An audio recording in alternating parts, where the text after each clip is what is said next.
Welcome back to the Marian Flaxman Network podcast. On today's episode, my conversation with Eamon Coyne. Eamon is a combat veteran, a coach, and a community leader. On today's episode, we covered many critical areas in public health, including veterans' mental health, community building, and how to use nutrition and fitness to support physical and mental health. Please enjoy my conversation with Eamon Coyne. Eamon, welcome to the podcast. Hi, thanks. Thank you so much for being here. I really appreciate it. So you and I met many years ago because I heard about this cool new thing, CrossFit, and I was living in Ithaca, New York, and I think I Googled Ithaca CrossFit, and a few things came up, and up came a gym that was just a few blocks from my house, and I wandered over, and there you were. So talk to me a little bit about your background, how you ended up in upstate New York, and what led you to want to open your first CrossFit gym. Sure. My background is pretty diverse. There's a running joke that there's not a job that I haven't done, and that's probably very true. I ended up in upstate New York. I served in the military from 2004 to 2008, the U.S. Navy. And after I got out of the military, I met my wife in Pennsylvania. She is a veterinarian. She was doing some internships and residencies, some postdoc follow-up work for her specialty. And she was a resident at Cornell in the zoological medicine and wildlife department. So I ended up in Ithaca with her, finishing up my degree at Ithaca College. So I did my undergrad and graduate years at Ithaca College. During our graduate year, me and my business partner, opened CrossFit Palace, kind of on a whim. Well, I just want to say really quick on this podcast, we love the winding path. I talk about that a lot. It's a winding path, that's for sure. It's a winding path. And I myself, the other day, I was working with a client and she's a teenager. And I said something like, oh, also, yeah, like I used to be a chef if you ever want to learn to cook. And she was like, oh, wow. And I was like, also, I used to be a CrossFit coach if you ever want to work out. She was like, oh, and I was like, yeah, I've done a lot of things. My favorite story on things that I've done that are kind of like out of the normal realm is I drove a Zamboni for 2 years. Oh my gosh. I played hockey. I played hockey growing up, so it was kind of a natural fit. It gave me free ice time and I got to be at the rink all the time. Oh, that's brilliant. So. That's brilliant. That's kind of like when I worked at Whole Foods for like 6 months to get a discount on supplements, You do what you got to do. You do what you got to do. Yeah. So speaking of hockey, that kind of transitions me over to your own personal background with fitness and like the role that it's always played in your life, and then how CrossFit found you and became a bigger player. Mm-hmm. Yeah, I was growing up. I mostly played baseball.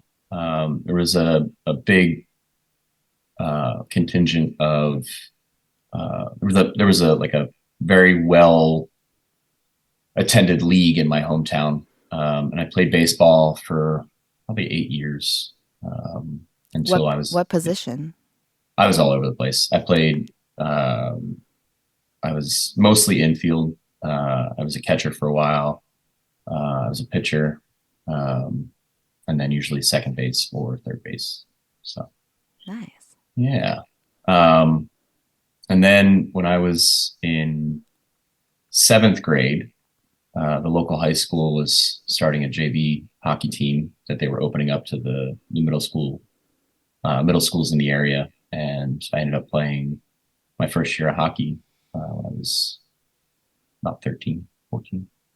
And it stuck. It stuck. I fell in love with hockey very quickly. I ended up playing all the way through even post-military service at Ithaca College for 2 years. And it's, I still play pickup hockey now. I'm living in Tennessee and there's leagues down here. So Um, yeah, it's been hockey was kind of like my segue into like really being a part of a sport, really being part of a team. Um, I played prep school hockey in high school for a year. Well, for 3 years, really. And yeah, that just kind of solidified my love of the sport. In order to get better at the sport, I had to work out. Um, that was really pushed when I was playing in Lake Placid for a year at National Sports Academy, and since then it's just stuck. Um, I played a little bit of college after high school before I joined the military. I was kind of a wayward kid, so it gave me a little bit of um, stability in my life, and I ended up joining the military at 24. Um, and my first run in with CrossFit was on my first deployment on the USS Ronald Reagan. And I had a friend who was like, "Hey, come down and meet us in the hangar deck at whatever time it was, 7 or 8 in the morning, and do this workout with us." I did a workout, got completely destroyed. And this was I went to the I went to the smoking area on the ship before the workout, smoked my cigarette, and then went over to work out.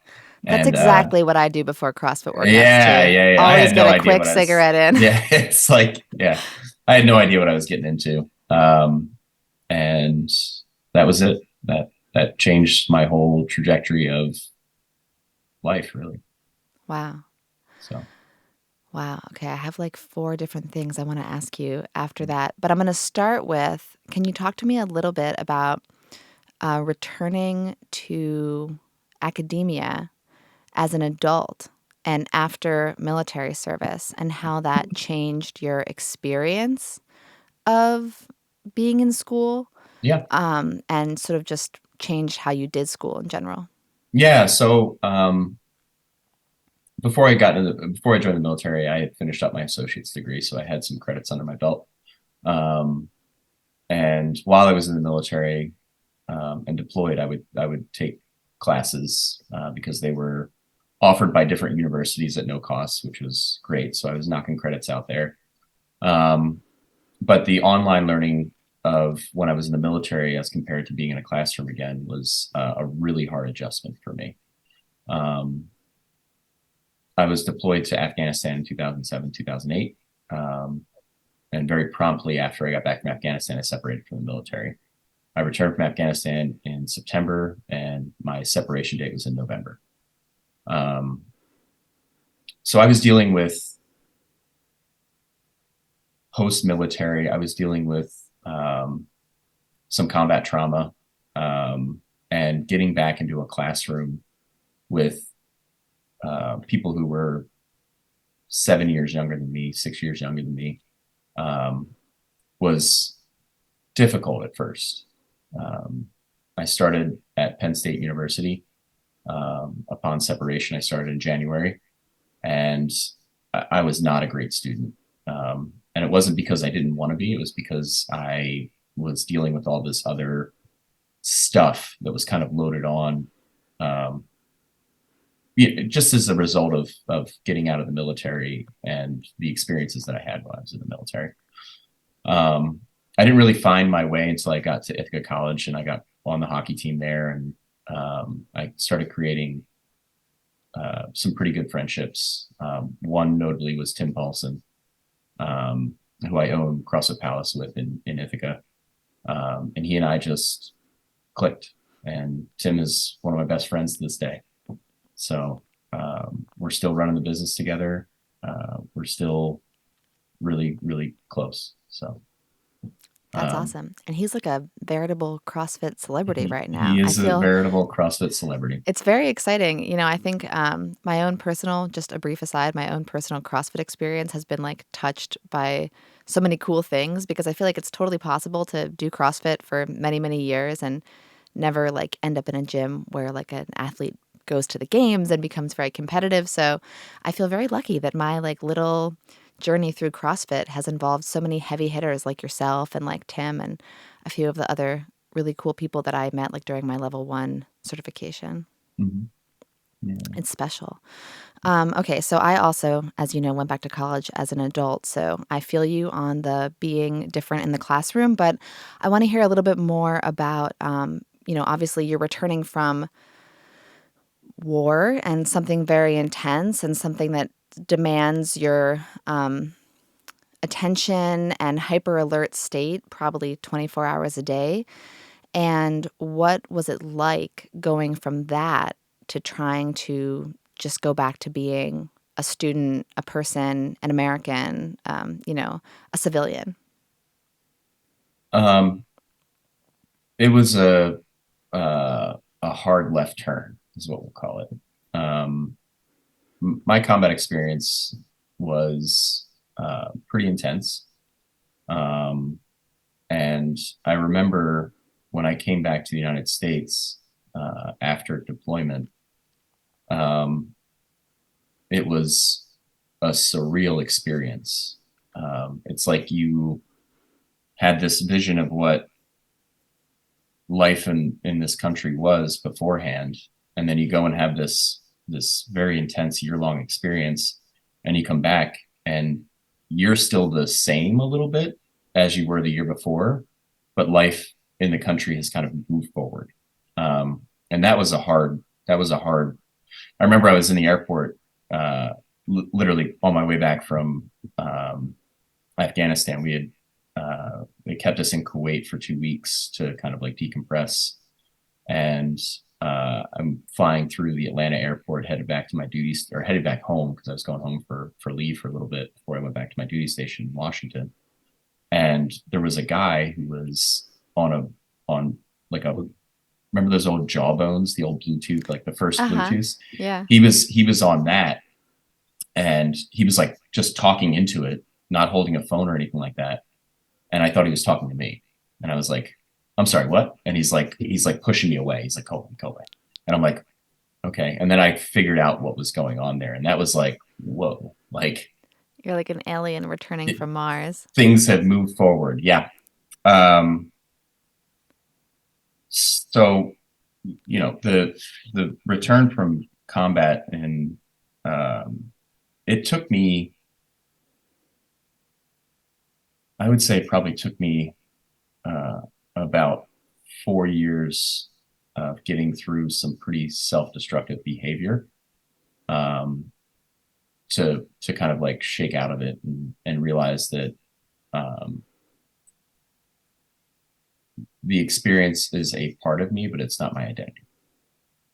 Um, when I got back, I was suffering from a lot of mental health stuff, as I think anybody who goes through the military, combat or not, experiences. Um, and the VA's response, at least in the early days, was always just give them more pills. And there was a point where I was on 12 different medications to kind of like figure out, like I was on antidepressants, I was on anti-anxieties, I was on sleep medication, I was on this, I was on that. And it was like this regimen that I had to take every day. And I felt like a complete and total zombie. Mm-hmm. Um, and there was a point, probably about 4 years in, right around when we started the gym, that I was like, I'm not doing this anymore. And I, at the chagrin of my doctor, my therapist, my psychiatrist, I just cold turkey stopped everything. I was like, I'm not doing this anymore. This isn't the life that I want to live. And at that point, that was when I started using fitness and nutrition and wellness as my method of recovery from combat trauma, childhood trauma, that whole gamut of things. And periodically over the years, I've gone back to some of those medications, but use them more as a triage versus a permanent fixture. So,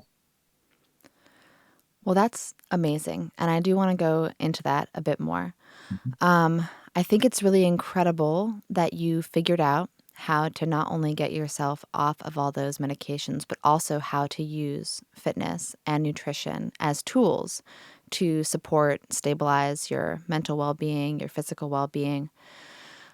I do want to ask, though, I'm not sure if this is a strange question, but when you're in the military, when you're deployed, when you're active duty, Mhm. I have to imagine that your identity becomes something of a person who is strong, capable, resilient, independent, like reliable, and kind of taking care of everything, solving problems. But then you come home and you have a doctor telling you that you need 12 medications every single day just to get by in normal life. And I'm curious how that sort of dramatic slide from on top of the world, Captain America, to you are a patient and you need 12 medicines daily just to get up and get out the door. How that narrative shift felt and how that impacted the way that you sort of saw yourself in the moment. Yeah, I think I think there is a narrative of um, combat trauma makes us broken humans. In that you went through this really hard experience, and now we need to like try to put the pieces back together in some way, shape, or form to give you some kind of function of normal life. And I think that a lot of veterans that are suffering from mental health illness right now, they feed into that narrative only because they don't know anything else. And it's like the narrative that's being told to them. And in the military, your job is pretty well defined, and your job is your job, and you're kind of told what the responsibilities are, and there's manuals and books on how to do things and regulations and things that you're supposed to follow. So this is like a feed into that regulation and narrative of, oh, this is the roadmap, this is how we get you back to a normal member of society. um you know Forget all the experiences that you had, we're not going to talk about that stuff. We're just going to medicate you out the ears and turn you into a zombie. um it's I mean, we saw this during COVID, right? I worked in senior healthcare during COVID, and overnight they went from this caring model of helping people appreciate and live out their quote unquote golden years into an immediate medical model of testing and you know immediately making people feel like they're sick and they're going to die, um, versus no, we still need to care about people at their core. It's just that we have this thing now that we need to pay attention to, and it's a different approach, and I think the approach will give you the outcome one way or the other, if that makes sense. Yes, and I actually love how you're tying in COVID here and also tying in the concept that in an emergency, and I think this is a function of human biology and physiology, in an emergency, we as people and as a society struggle to hold on to our compassion, our empathy, and our knowledge of our own humanity and the importance of staying with the humanity in others. So, in the case of COVID, we lost our ability to think about our human needs and our sort of, for lack of a better word, our soul's needs, our need to interact, our need to touch, our need to be cared for. And a lot of older people, as you're highlighting, because of the function of them being in nursing homes, were especially cruelly isolated because in a panic, we lost sight of what it means to be a human, what it means to have those human emotional needs. And I think we see it also in the space of politics and with current conflicts around the world that as soon as violence and conflict arise, people want to pick a side, go red versus blue, go, this group versus that group. And we forget that within those groups are humans just like us who have human needs, who wake up, eat, sleep, and need to be loved and touched and held and cared for. So I think that what you're saying is so important in the space of healthcare and public health, that yes, the data is important. Yes, the epidemiology, the numbers, the trends, those are all very important. But knowing that within those trends, there are humans, and, using obesity as an example, like it's one thing to say, wow, there's exploding rates of obesity. This is a crisis. We have to talk about it. Yes, but every single person struggling with their weight is struggling with it uniquely. And while there may be population level things that we can do to address it and things about our society that could be shifted to improve certain outcomes, we can't lose sight of the fact that every single human being has unique emotional, personal, physical needs. So I love that you tied that together, because it's so critical, and it's so easy to lose when we zoom out to this population health conversation, veterans health, pandemic health, any kind of big picture public health talk, I think quickly runs the risk of losing its humanity if it does not slow down and take the time to elevate individual stories and to pay attention to them and what you can learn from them.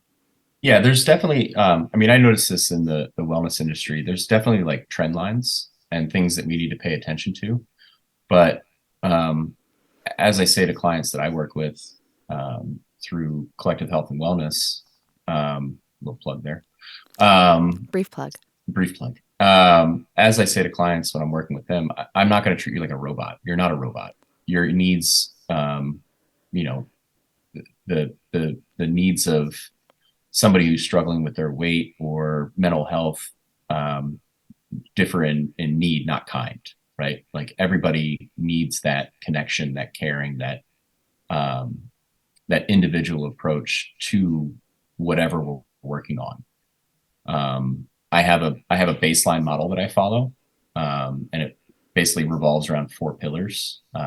First one being intentional movement, the second one being mindful nutrition, the third one being sleep quality, and the last one being mental resilience or mental health.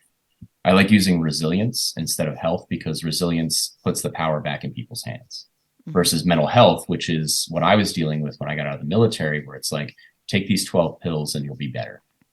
Um, Resilience breeds, like I said, it puts the power back in your hands, and it gives you intentionality behind it versus just following some kind of playbook that has been created by five different doctors who don't actually look at your chart and don't actually pay attention to how these medications or these treatments are going to interact. It's approaching wellness from a holistic model versus a pillared model. Right. I also love So the word resilience because it highlights the need for flexibility in health. So, as you were talking there, I was picturing scar tissue, and I was thinking, anytime you have a wound, whether it be from surgery, from battle, from any kind of an accident, ideally your body heals. And when it's healing, it produces scar tissue. But that's not the end, right? It's not like either you produce scar tissue or you don't. You have a lot of control over what kind of scar tissue is produced and the level of flexibility that that scar tissue will allow. So if you're massaging it, you're moisturizing it, you're working with it, you're moving intentionally through it, that scar tissue can become part of a flexible, resilient body. Or if you just let it heal and don't work on it, don't want to think about it, don't touch it, it can become extremely rigid and end up making you immobile. And I think that that applies to the emotional piece as well. So if you come back from something traumatic and you go, well, I had those traumas and now all I can do is like sit here and live with it, then for sure those traumas can kind of calcify and become something that really stands in the way of your mental health. But if you see your mental health as something that is flexible, stretchy, and can kind of withstand a rock bottom day because you know that, okay, I've had rock bottom days before. I know that I can be triggered by certain things or that I can just be run down and end up in a bad place. but I know that I've been through this and I'm flexible and I'm resilient and I can get back up again and I can be stretchy in my mental health and well being. I think that that's just so critical. And it points back to the thing you said before about treating veterans with trauma who are coming home as kind of like broken and reframing it to say, yes, you've been through something, but you're not broken. You're just, needing to adapt to a whole new set of things, but you have those skills, you have that ability, and it's possible. And that's why I love the work that you do. So, can we talk a little bit about that? Can we talk a little bit about the work that you've been doing with fellow veterans around mental health and fitness and this resiliency piece and community? Yeah. So about 3 years ago, I got together with a group of 12 other. Some of them are still active duty National Guard, and the rest of us are veterans. I'd say it's probably about half and half. And we met up in Lebanon, Pennsylvania, for a weekend of connection and um, fitness and trying to figure out how we can give back to the veteran community in a way that is meaningful and impactful, not only for the people that are involved, but also for the communities that we serve. Um, uh, Serving as a uh, in the military, serving as a police officer, firefighter, serving as an EMT, serving as a teacher, serving as any of that, um, any of those opportunities that we have to serve people. I feel like I'm saying serve a lot, but It's a good word. it is good. It's how I lead my life, right? Um, Servant leadership is incredibly important for the operation of a uh, local, national, and global community. Um, and servant leadership can mean a number of different things to a number of different people. Um, I think one of my big things when I got out of the military is I didn't have a vision for what that opportunity looked like for me. And then I started coaching CrossFit, and I was like, oh, here it is. Here is my ability to give back to the community in a powerful way, provided that people are willing to undertake, you can call it a hardship, but undertake this opportunity for them. Um, so we got together over the course of the Army Navy football game weekend, and we spent time just talking about what we were doing individually and how we could kind of bring that together to help other veterans. I think it was, yeah, it was Buddha who said one candle can light a million other candles. And um, we wanted to figure out how that opportunity we could bring that to our community. Um, and so last year was our first retreat where we invited each one of on the leadership staff got to invite somebody who was a veteran or first responder who may have been struggling with finding out what that servant leadership and identity for them looked like. Um, we invited them and they came, and we went through basically an entire weekend called Shoot, Move, and Communicate, um, where we talked about the importance of filling your own cup in order to um, bring that to your local, national, state, regional, you know, the community at large. Um, and it was a pretty impactful and successful weekend. We had a couple speakers come in. We spent some time on the range because that's something we're all familiar with. We talked about um, movement and the importance of that as it relates to your mental health. We talked about nourishing your body appropriately as that relates to your mental health and as that relates to pretty much every aspect. There's a reason why nutrition is at the base of the hierarchy of fitness and CrossFit.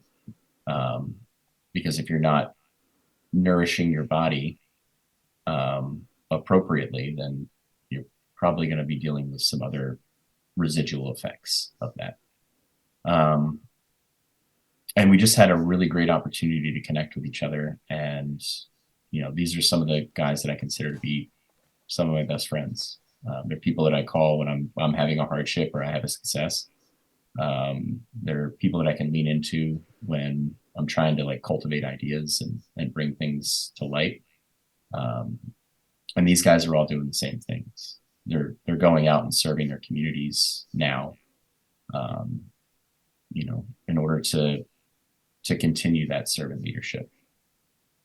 Um, we've had people go through CrossFit level ones. We've had people go through EMT school. Um, we've had there's one particular guy that I'm thinking of that was struggling with his weight, and now he's lost a ton of weight, and he's a better father, he's a better husband, he's a better employee, he's a better member of his community. One of our tenets is be an asset, not a liability. And I find that, I mean, that's a tenet of being in the military, right? Or being in public service in some way, shape, or form. Um, our LEOs that come to the retreat, that's something they live by every day. You don't want to be the liability on a call, right? You want to be the asset on a call. So Can I just ask a quick question about yeah, that? yeah. Because I love that phrase and that framework. And I also want to go back to shoot, move, and communicate because I love that as well. But how does that framework be an asset, not a liability? How does that allow for those days where you are vulnerable? How do you approach that when you are the one that's having a hard day, when you do want to call the buddy in, not to share a success, but to share like a rock bottom or a struggle? How do you approach that? How does your community approach that through that lens, like while maintaining that framework, but also allowing for those moments of vulnerability? Yeah, I mean that's just a part of the human condition, right? We can't be the highs can't be consistent. Yeah, there's going to be highs and lows, and that's just a function of life. Um, I think where you become a liability in that scenario is when you don't talk about it.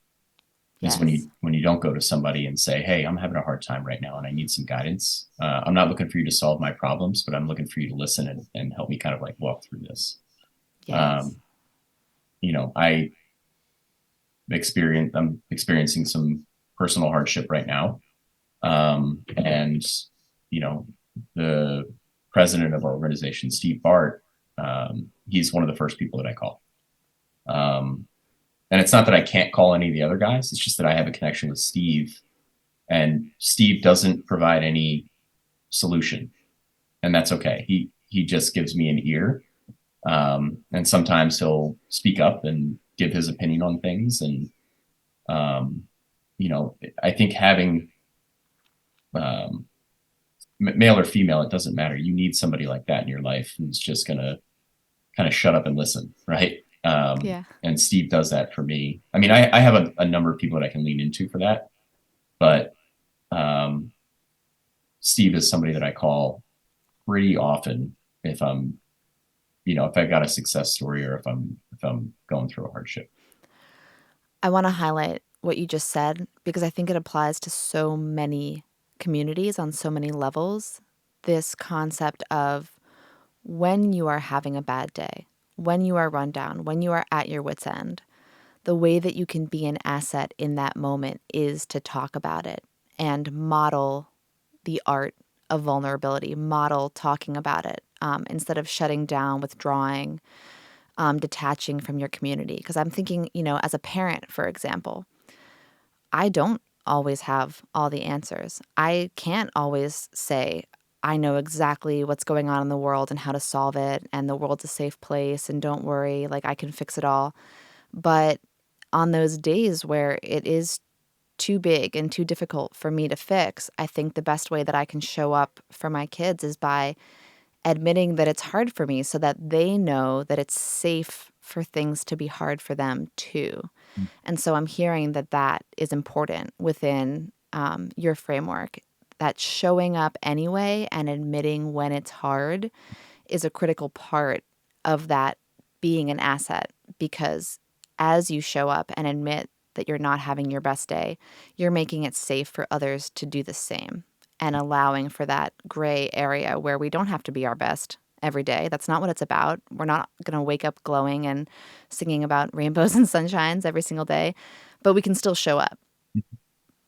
Yeah, we can show up and along with reaching out and asking for help when you need it. I think leaning into the habits that you create um, to kind of bring, like for me, um, you know, working out and fueling my body and getting adequate sleep are all things that I talked about that four pillar model that I had earlier, and say like my mental resilience is a little bit lacking right here. Well, if I can supercharge these other pillars, like it's naturally going to help me. Once those things are addressed, then I can address this glowing thing that's going on with my mental health, and the ability to ask for help and the ability to kind of like lean into habits or your routine or whatever you want to call it. I think those things enable us to address it opens up space, right? It opens up brain space for us to be like, okay, now I can do some deep work on this thing that I have going on and really address it. And, once again, doesn't mean that it's going to go away, doesn't mean that it's going to get better, but it'll help us identify how to live with that experience and create, kind of like that scar tissue reference that you had earlier, kind of create that scar tissue around it, and that we can then massage and take care of and care for. So I Yeah. think I think that's vitally important. I think also in my experience of dealing with, different types of stress, that if we know what the inputs are that are keeping us going, then on days or weeks or months that we have no control over one of those inputs, Mm-hmm. we can mindfully lean on the other inputs to keep us going. So, like, um, going back to school as a mom and having weeks where sleeping just wasn't going to be an option for me, even though I know sleep is so important to my health. There were some weeks that that was not one of the levers that I could pull. Mm-hmm. And so knowing that, instead of saying, wow, I'm so exhausted, I'm just going to grab a donut and like get on with it. And then suddenly every pillar has fallen and I'm a puddle on the ground.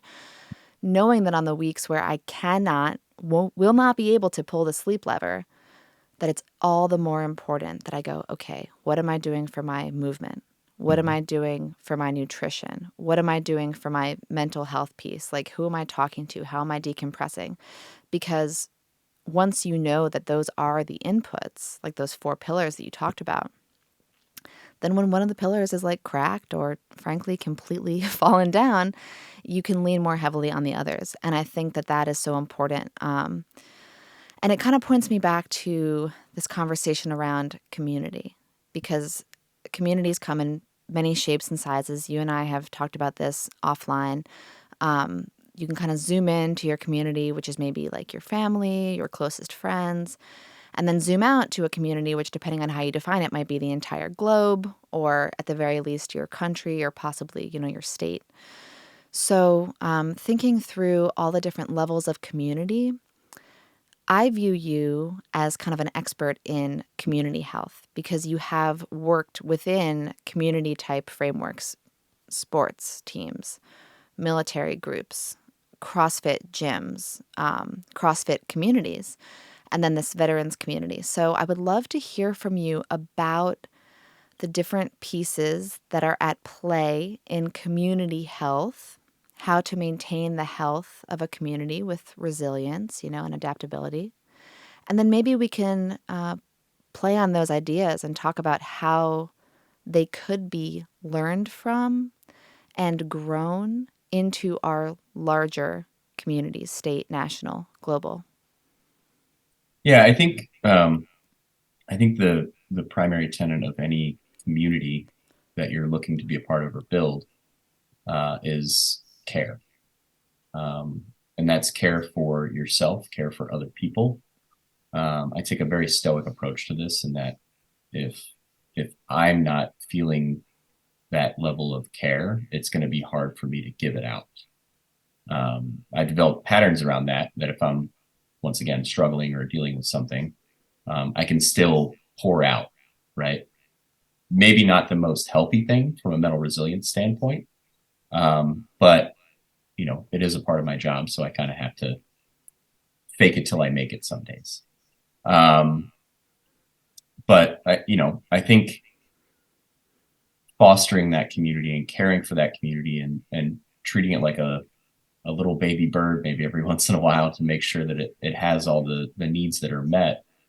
Um, going back to that servant leadership, I think a lot of people who are in servant leadership roles, um, their cup gets filled by giving to others. And I know that that's a fact for me. If I'm not able to pour into other people, I'm going to have a hard time pouring into myself. So it's kind of this backwards approach to things.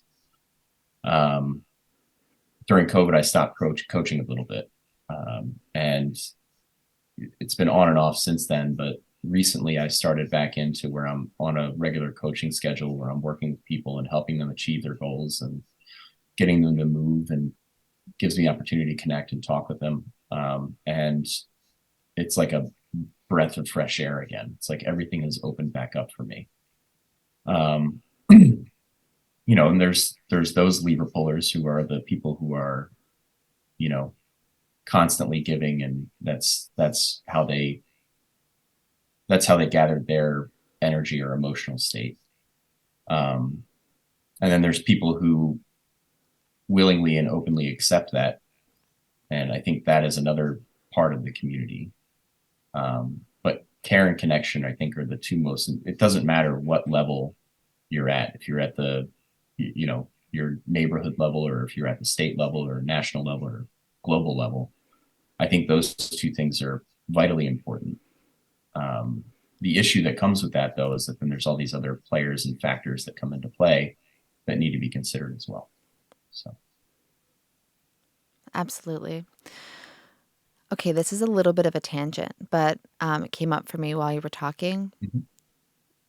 I am someone who very much, I'm not like a, I don't know, I'm not like an anger person. I don't anger quickly. I don't have a lot of like physical anger. I more go towards sadness, and I definitely go towards like calm.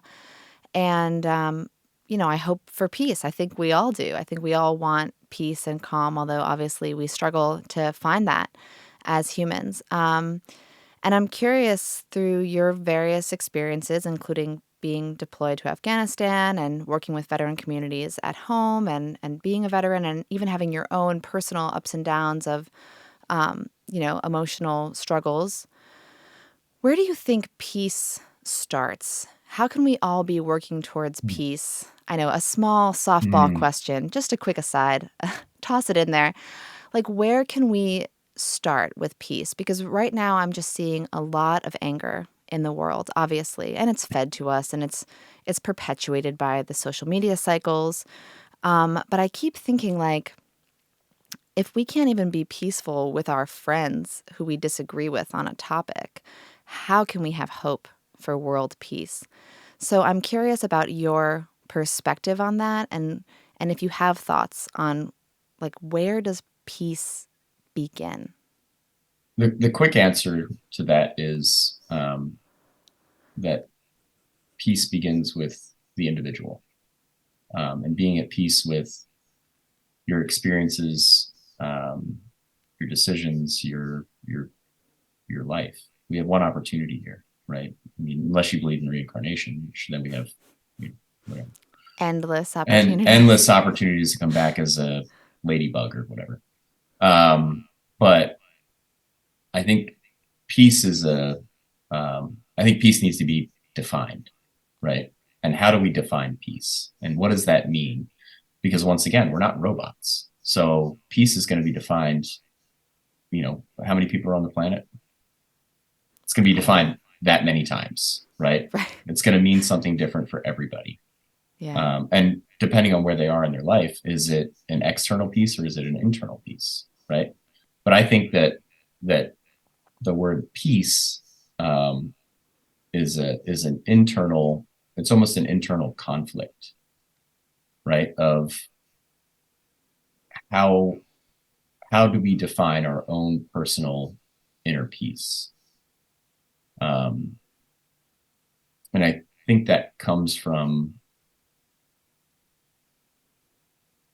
we have all these experiences that come at us every single day, right? It's we can't escape that. It's just things happen, right? And for me, once again, going back to those like Stoic philosophies, it comes down to a function of okay, what do I have control of here, right? Because there's a lot of things that we don't have control over, but there's three very important things that we do have control over: our thoughts, our words, and our actions.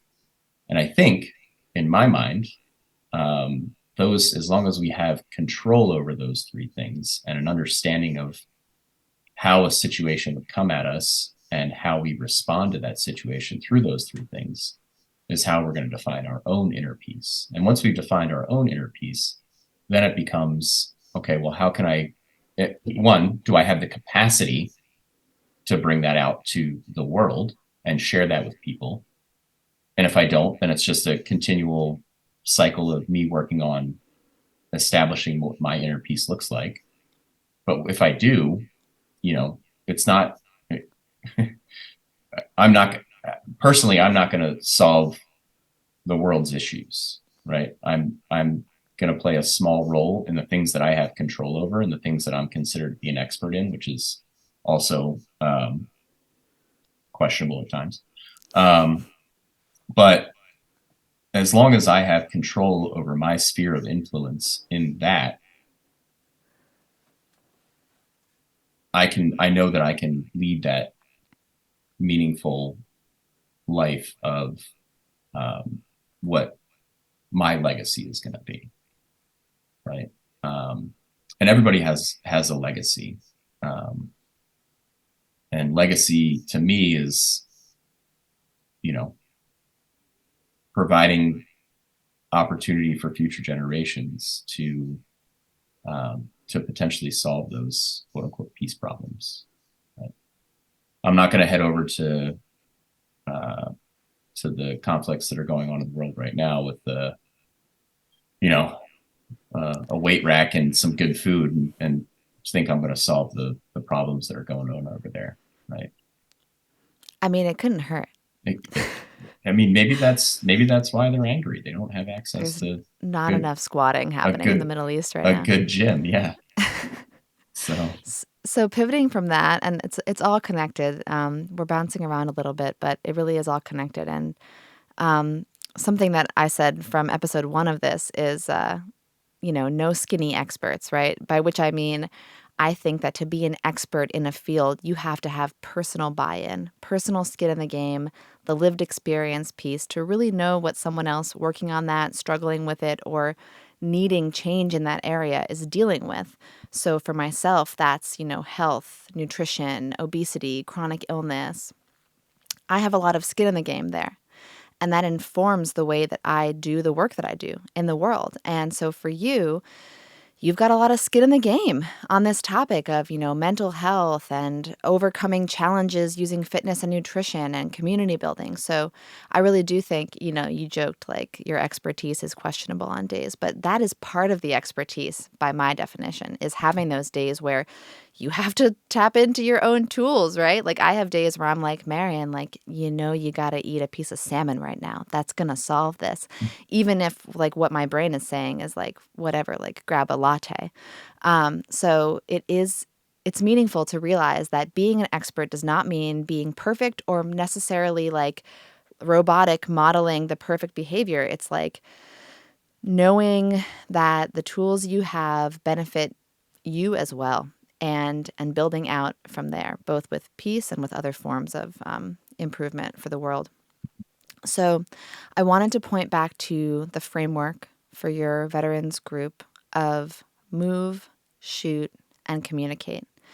And one of the things that I think is really important in this world and in the public health space is to not be obsessed with binaries and sort of right or wrong, and to allow for a messy middle ground because, as you just said before, like, peace can be defined billions of ways depending on who you ask.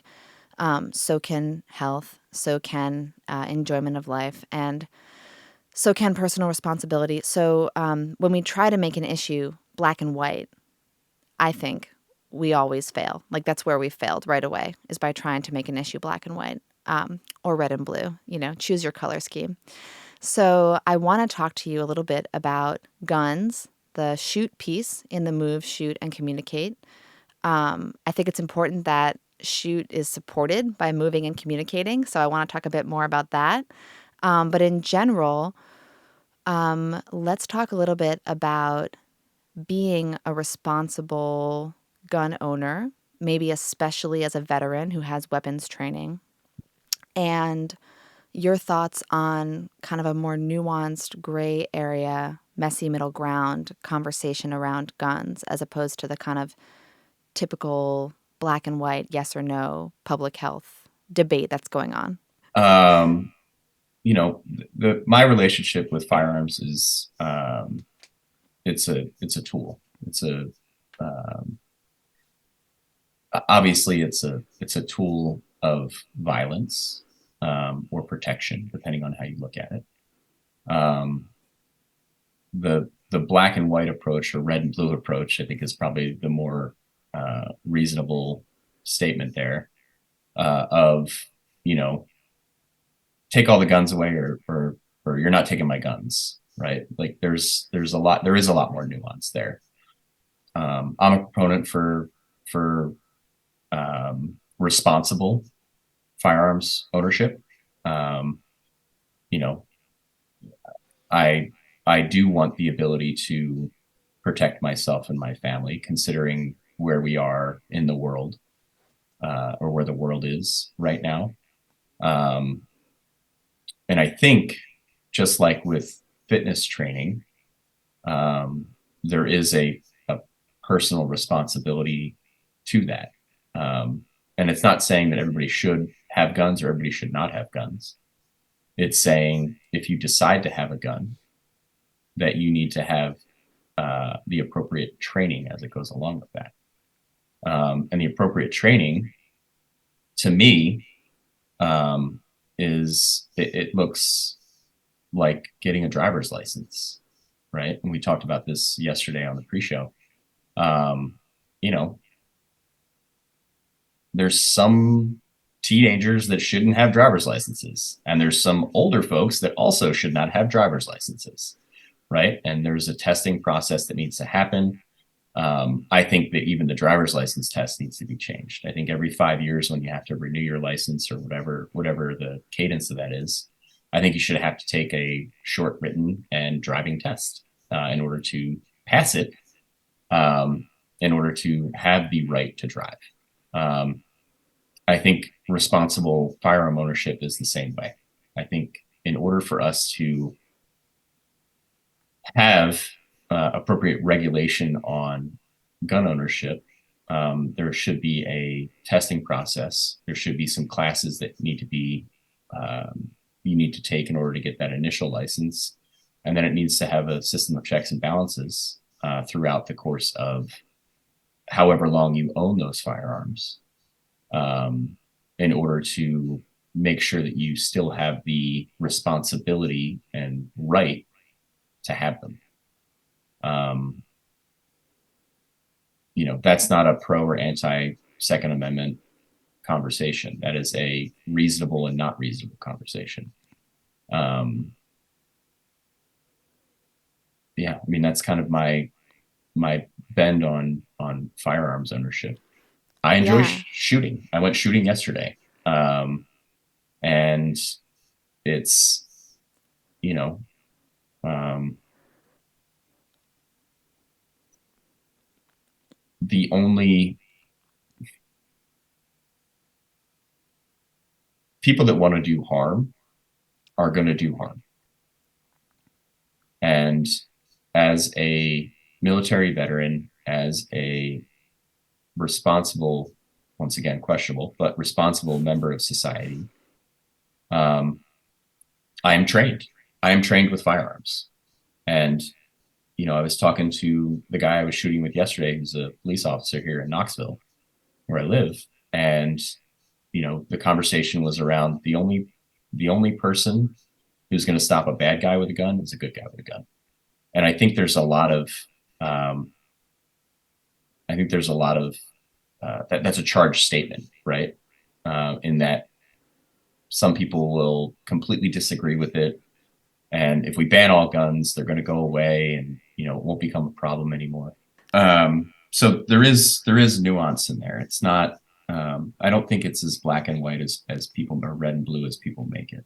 I think it's an easy argument to have, um, but it's there's more personal responsibility that comes with that gun ownership.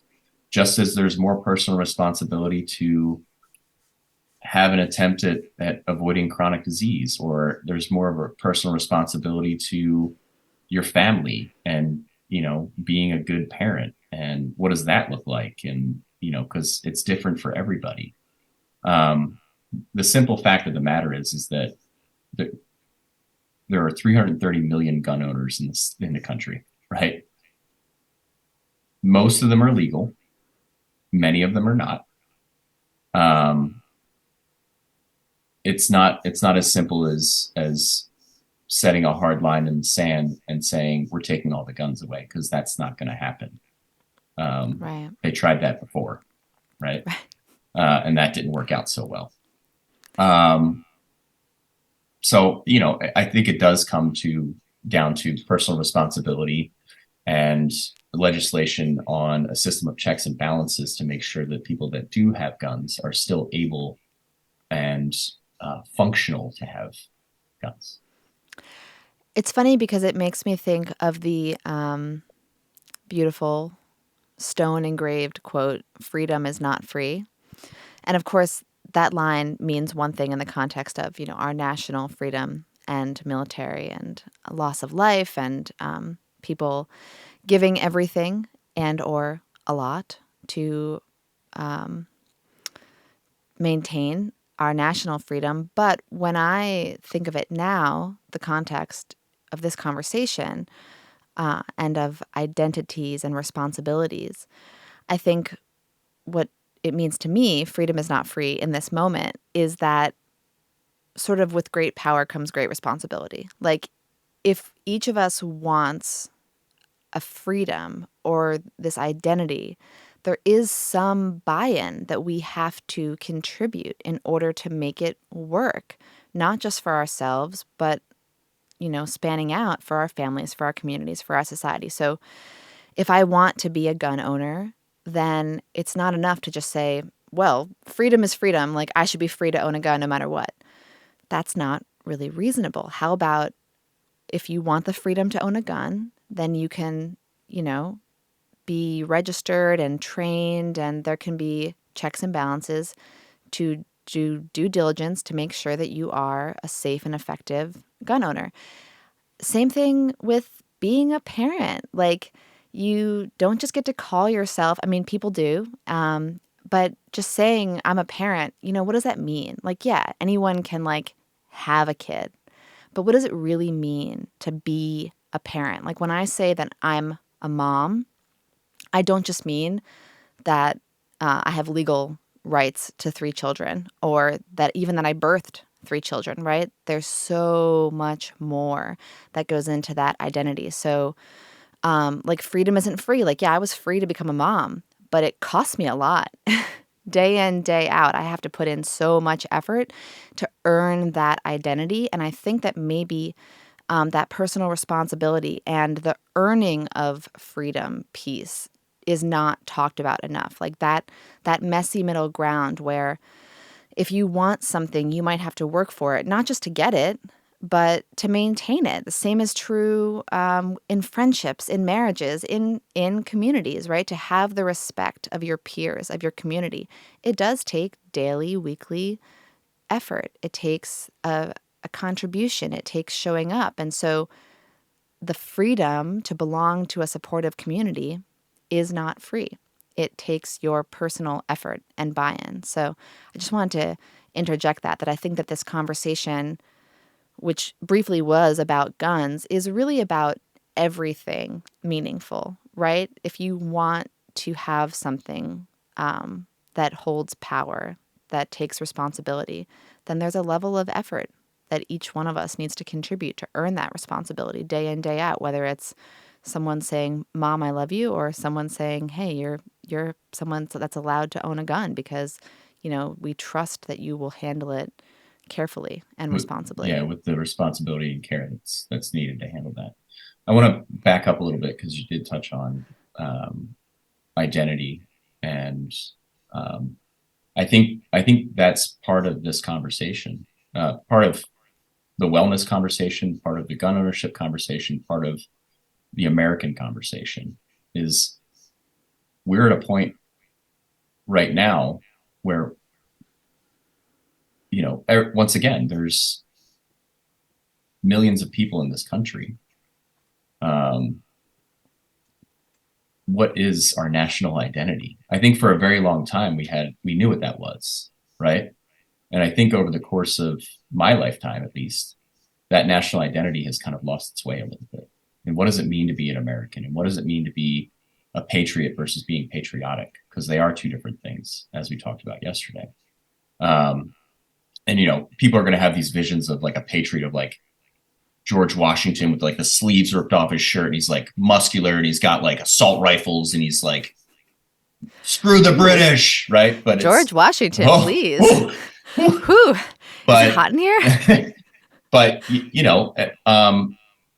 to me, being patriotic is a responsibility, and being an American or living in this country, there's a responsibility that comes along with that, and it's not just the personal responsibility of what that means, but it's also the national responsibility. And we can get super political here and really dig into the details of the politics and where we are as a country right now. Um, for example, I don't think we've had a really good presidential candidate in a very long time. And this is supposed to be the leader of the free world. And then we look at, you know, the House and Congress and the decisions that they're making and what's their guiding principle. And are they patriots or patriotic? Or you know, are they just looking out for number one? Like, I think it's a valid conversation to have, especially as we come into this next election cycle, right? The country's, we're not, everybody, I've heard it a number of times, the country's in a place that it's never been before. That's not true, right? This country is, again, it's super nuanced, and I don't think throwing the baby out with the bathwater is the right idea. I don't think we're too far off course of what it means to be an American, um, but we definitely have to do some soul searching on individually and as a national community as to what exactly that means.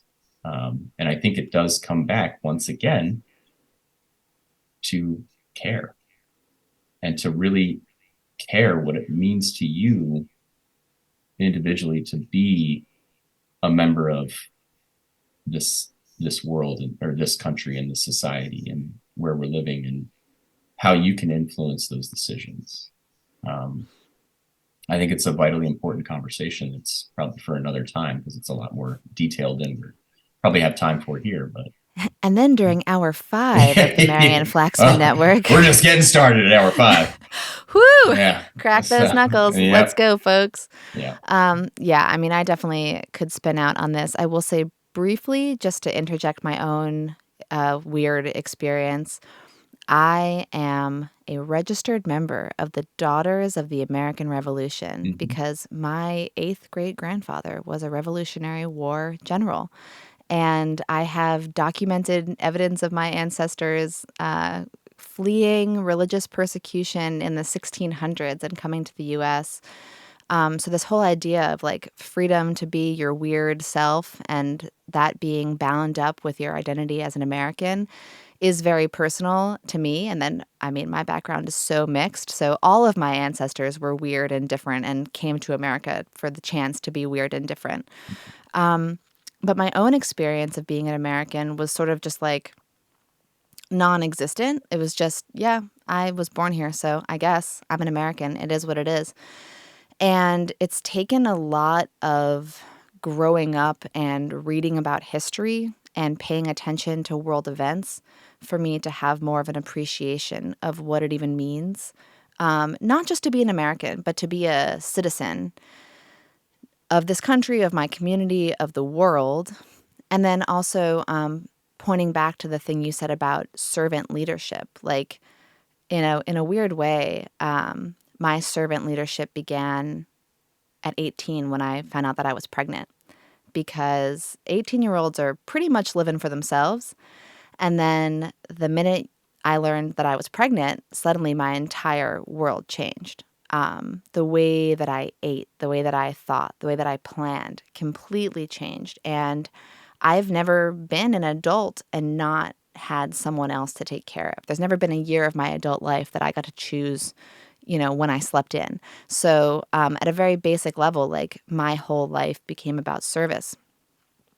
And that was a very good thing. I don't think that I would like the path that I was on previously. I think that having that reframe and my life becoming all about service was very, very important. And then it led me to choose service roles over and over and over. So sort of like with your experience, where you found that through joining groups, joining the military, joining these different communities and coaching, that when you're coaching, when you're helping someone else better themselves, you feel most like yourself.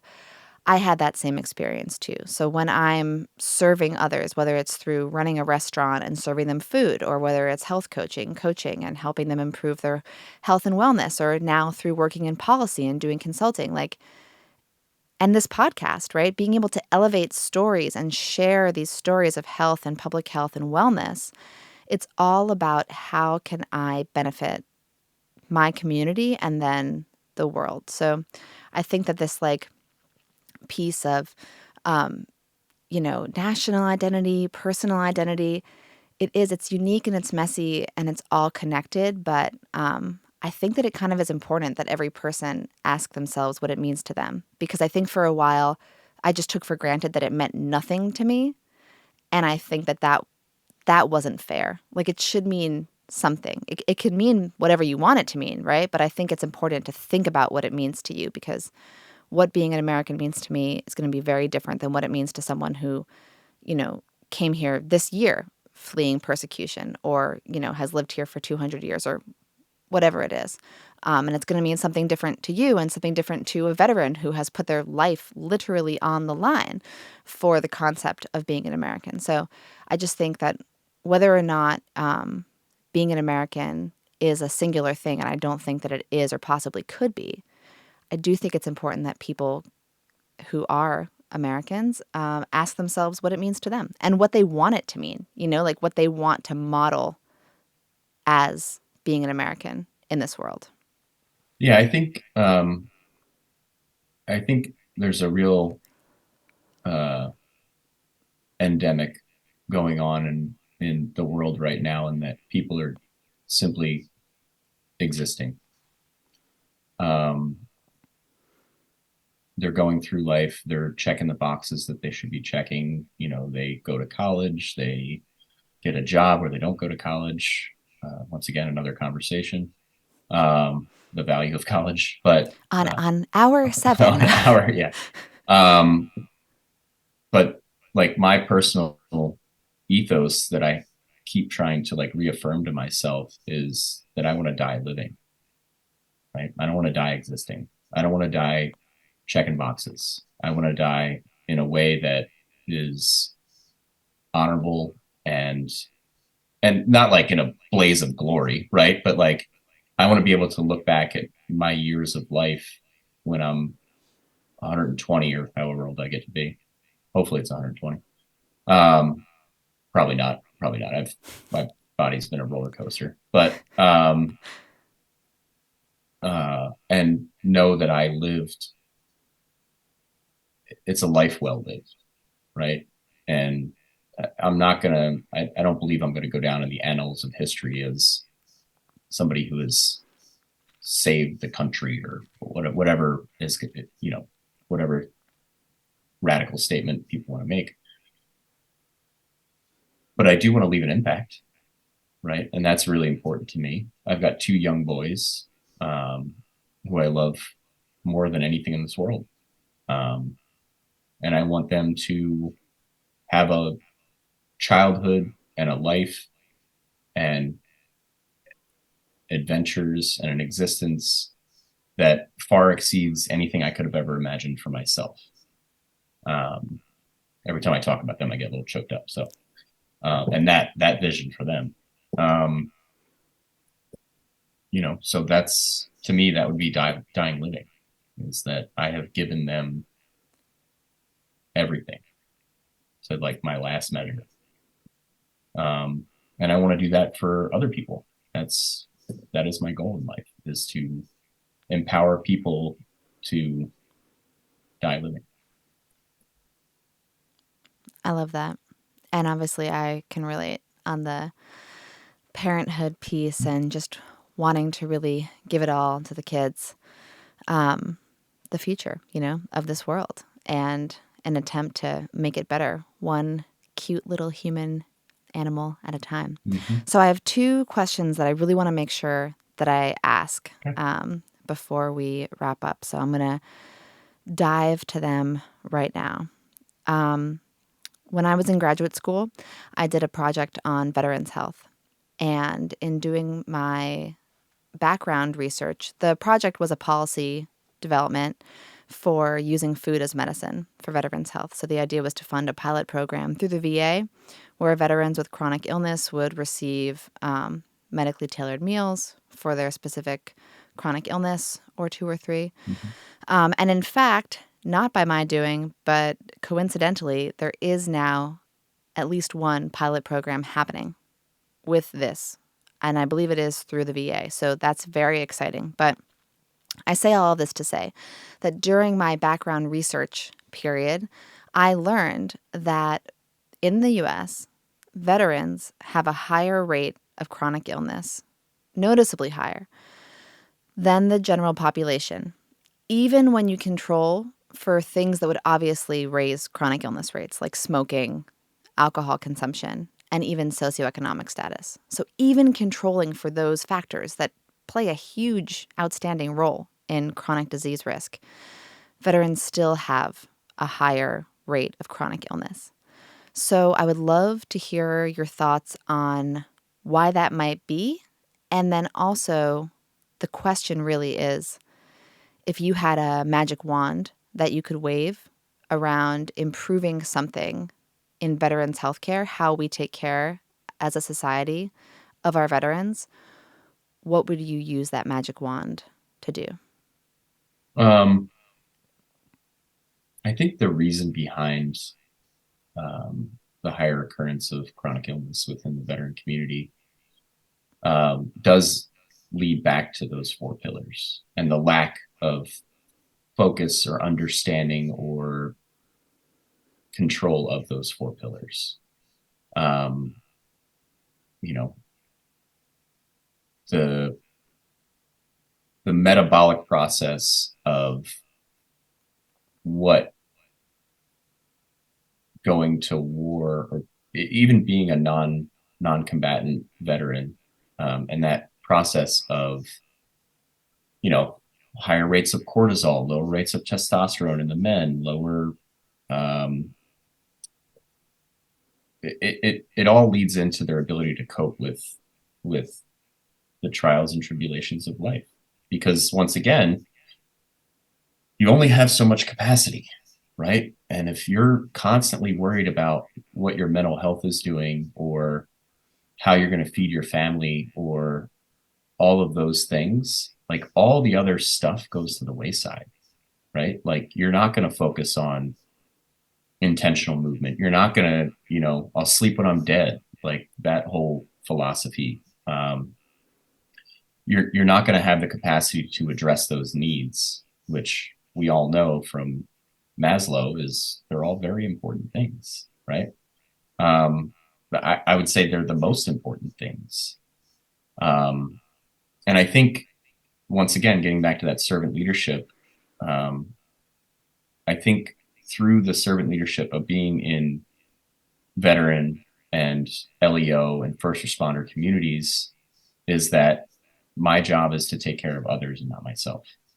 And I think people have a really hard time recalibrating that post service to then try to focus on their wellness, right? Their own personal wellness and repairing some of those cracked edges and teasing out some of that scar tissue um, to get that, that pliability back. Um, we don't have a say in our experiences. We don't. As much as we might try to control that stuff, um, every experience it affects us in some way, shape, or form. And I think that, once again, veterans are kind of told, like, this is your existence now. This is the life that you're going to live. Um, and I don't think that's fair. I don't think that's fair to prescribe what someone's existence is going to be. So, if I had a magic wand, it would start with proper education upon separation from the military. The separation process from the military is not great. It's a 3-day course of basically getting your personal affairs in order and trying to figure out what. 3 days? Yeah, it's 3 days. Yeah, it's called TAP. Whew. It's called TAP class, or at Crash least course. TAP class. TAP class. And that's what it was called when I separated in 2008.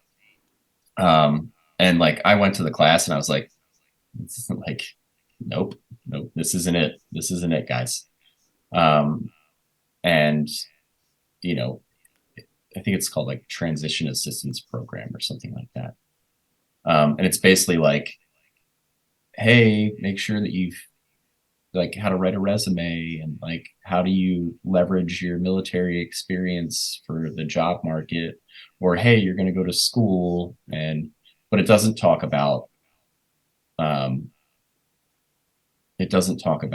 how to take care of yourself. And I think it needs to be a little bit more robust, and it needs to start before you join the military, right? um, Prevention is the best cure. Prevention is the only cure, right? Yeah.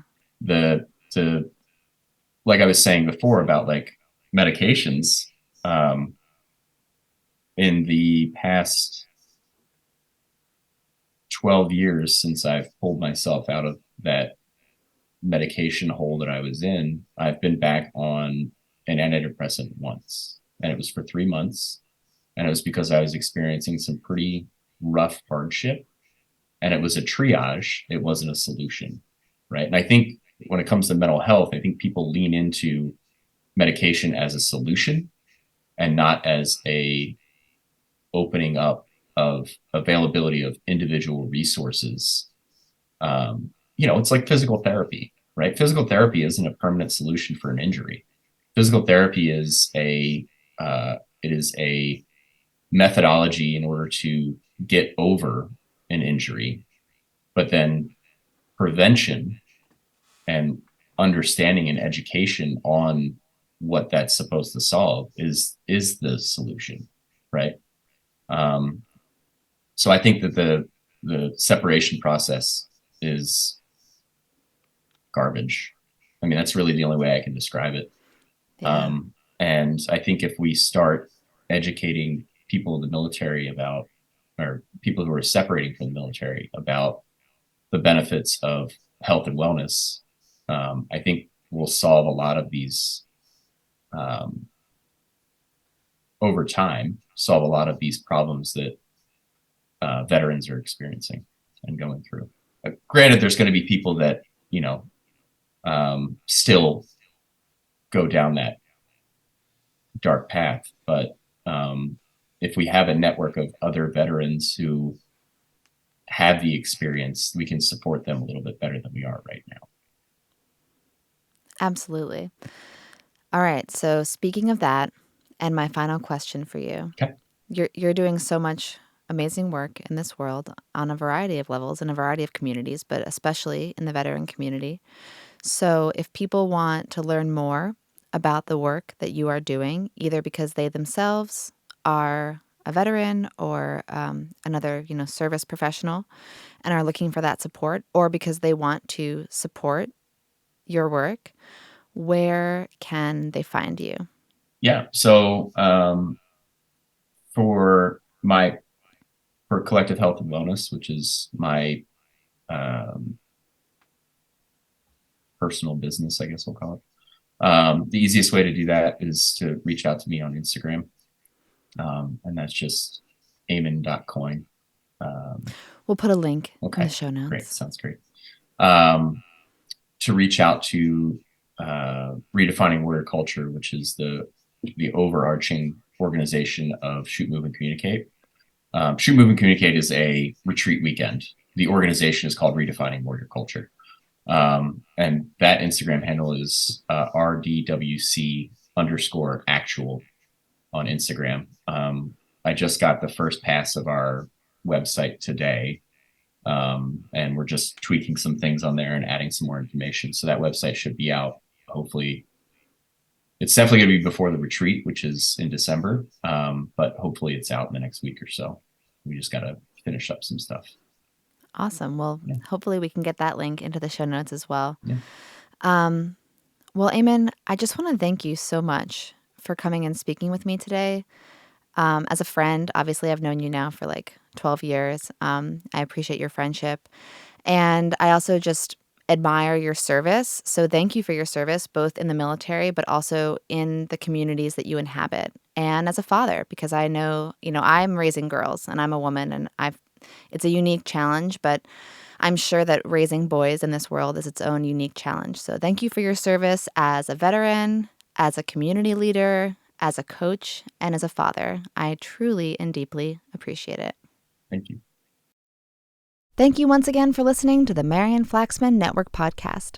For more information on me, Marian, please visit my website at marianflaxman.com.